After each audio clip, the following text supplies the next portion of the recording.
लंबे समय बाद वापस शुरू हो रही है आपके साइंस के सुपर 10 क्वेश्चन की 10 मिनट की श्रृंखला, है ना। थोड़ा इंतजार आपने किया, थोड़ा समय हमने लिया, इसके लिए आप सबका इतना जो धैर्य रखा उसके लिए हम सब आपके आभारी है। और बिल्कुल अब हम लगातार इस सेशन को आगे लेकर जाएंगे, थियोरी क्लास भी लेकर आएंगे। बिल्कुल कि तुम्हारा तो वक्त आया है, हमारा दौर आएगा, तो बिल्कुल दौर आने वाला है। कुछ पल की खामोशी है, फिर वही शोर आएगा। तुम्हारा तो वक्त आया है, हमारा दौर आएगा। तो बिल्कुल उस दौर को लेकर आने के लिए हम लोग आज बातचीत करेंगे उन 10 क्वेश्चन की, सुपर 10 क्वेश्चन की, जो आपके पशु परीक्षण एग्जाम के लिए निश्चित तौर पर निर्णयकारी साबित होंगे। मानव शरीर में सबसे बड़ी ग्रंथि कौन सी है? हमारा जो शरीर है उसकी सबसे बड़ी ग्रंथि का प्रश्न पूछा गया है। देखिएगा साथियों, इसके अंदर जो प्रश्न है उस प्रश्न को हम लोग लेते हैं। सबसे पहला सवाल, शरीर की सबसे बड़ी ग्रंथि कौन सी है? लीवर, थायराइड, पीयूष, लार ग्रंथि। तो लीवर का ही दूसरा नाम है यकृत, इसी का तीसरा नाम है जिगर, इसी का चौथा नाम है कलेजा। ये शरीर की सबसे बड़ी ग्रंथि है और याद रख लीजिएगा, इसे शरीर की रसायनशाला कहते हैं। कैसी ग्रंथि है प्यारे बच्चा? तो बहिर्स्रावी ग्रंथि है और बहिर्स्रावी ग्रंथियां एंजाइम का स्त्रावन करती है, इस बात को भी याद रख लेना। शरीर की सबसे बड़ी अंतःस्रावी ग्रंथि एक्सोक्राइन के बाद एंडोक्राइन की बात की जाए, थायराइड कहाँ पर पाई जाती है? गले में पाई जाती है, इस बात को भी याद रख लेना।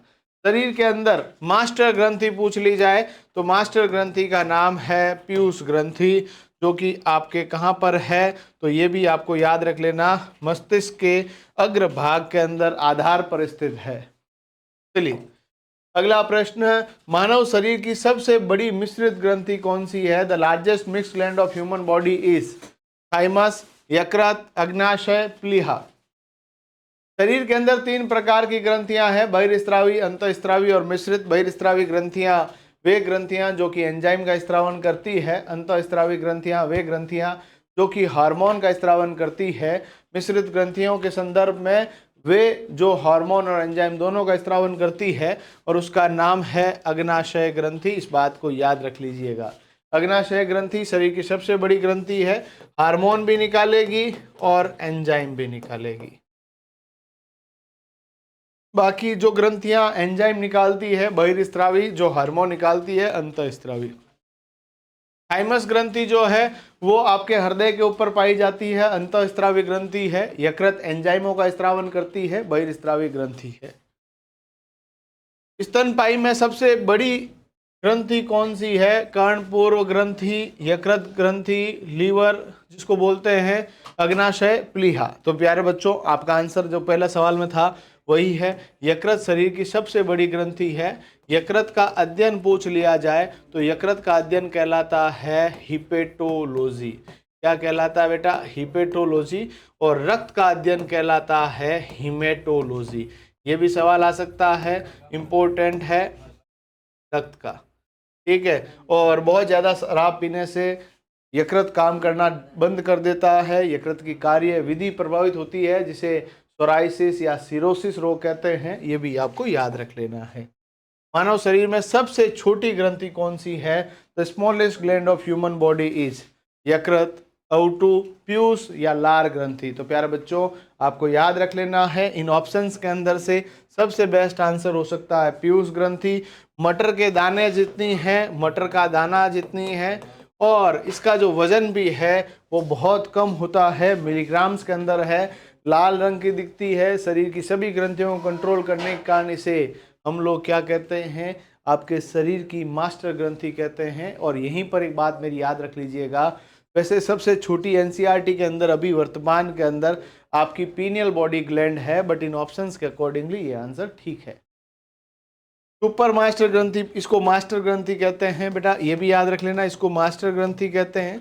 मास्टर ग्रंथि का मतलब इसके हाथ में डंडा, ऐसा नहीं है।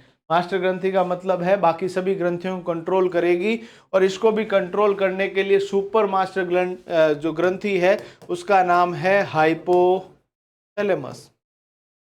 ये भी आपको याद रख लेना है, हाइपोथैलेमस सुपर मास्टर ग्लैंड है, और बाकी वाली जो ग्रंथियां हैं वो हमने डिस्कस कर रखी है। चलिए पीयूष ग्रंथि शरीर में किस स्थान पर स्थित होती है? हृदय के आधार पर, मस्तिष्क के आधार पर, गर्दन में या उदर में? तो याद रख लेना, हृदय के आधार पर नहीं होती है, मस्तिष्क के आधार में कौन सी ग्रंथि होती है? पीयूष, जिसको पिट्यूटरी बोलते हैं, अलग अलग हार्मोन का स्त्रावन करती है, इस बात को याद रख लेना।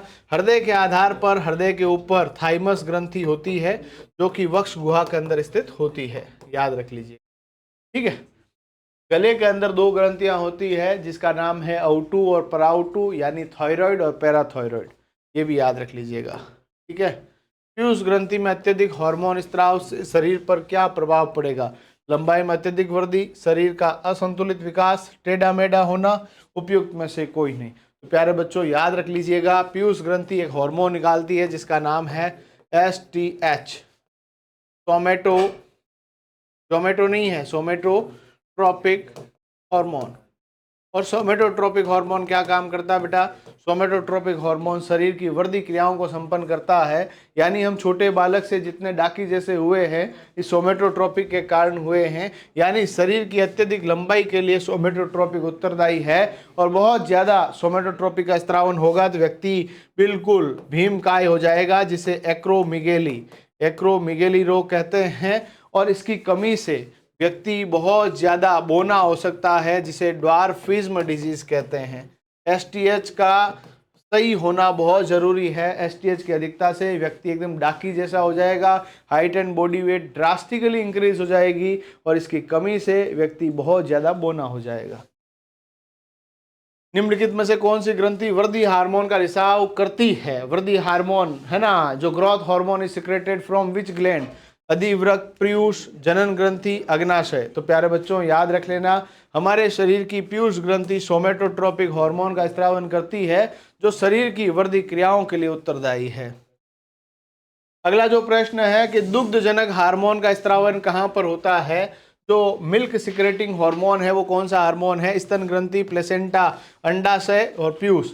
तो प्यारे बच्चों इस बात को ध्यान से याद रख लीजिएगा, महिलाओं के प्रसव के पश्चात उनकी स्तन ग्रंथियों से दुग्ध स्त्रावन का कार्य करने का काम ऑक्सीटोसिन हार्मोन करता है, जो कि पीयूष ग्रंथि के पश्च भाग से निकलता है। यानी the secretion of oxytocin which is helpful in the induction of secretion of milk in female after the delivery। तो वो हार्मोन है ऑक्सीटोसिन, यानी ऑक्सीटोसिन वहाँ पर महिलाओं में स्तन ग्रंथियों से दुग्ध स्त्रावन को प्रेरित करेगा, जिसे लैक्टेशन हार्मोन भी कहते हैं। देखिएगा एक हार्मोन है दूसरा जिसका नाम है प्रोलैक्टिन, जो कि महिलाओं के अंदर दुग्ध निर्माण का काम करेगा, फॉर्मेशन ऑफ मिल्क करेगा, और इसको निकालने का काम ऑक्सीटोसिन करेगा। तो यहाँ पर दुग्धजनक हार्मोन का स्त्राव कहाँ पर होता है? पीयूष ग्रंथि से होता है, इस बात को याद रख लेना। दूध बनाने वाला तो आपका उत्तर होगा प्रोलैक्टिन, दूध निकालने वाला ऑक्सीटोसिन। अगला जो सवाल है, ACTH हार्मोन स्त्रावित होता है अधिवृक्क वल्कुट से, अधिवृक्क अंतस्था से, पीयूष ग्रंथि से, पीनियल काय से। ACTH का पूरा नाम है एड्रिनोकोर्टिकोट्रोपिक हार्मोन, एड्रिनोकोर्टिकोट्रोपिक हार्मोन, जो कि पीयूष ग्रंथि अन्य आपके शरीर की एड्रिनल ग्रंथि को कंट्रोल करने के लिए निकालती है। तो इसका उत्तर हो जाएगा पीयूष ग्रंथि इसको इंड्यूस करती है। चलिए, ऑक्सीटोसिन हार्मोन का स्त्रावन करती है, तो जैसा कि मैंने अभी बताया था इसका उत्तर होगा पीयूष ग्रंथि, याद रख लीजिएगा। तो ये थे आज के 10 प्रश्न। चैनल को लाइक कर लेना है, वीडियो को सब्सक्राइब नहीं किया है सब्सक्राइब कर लो बच्चों,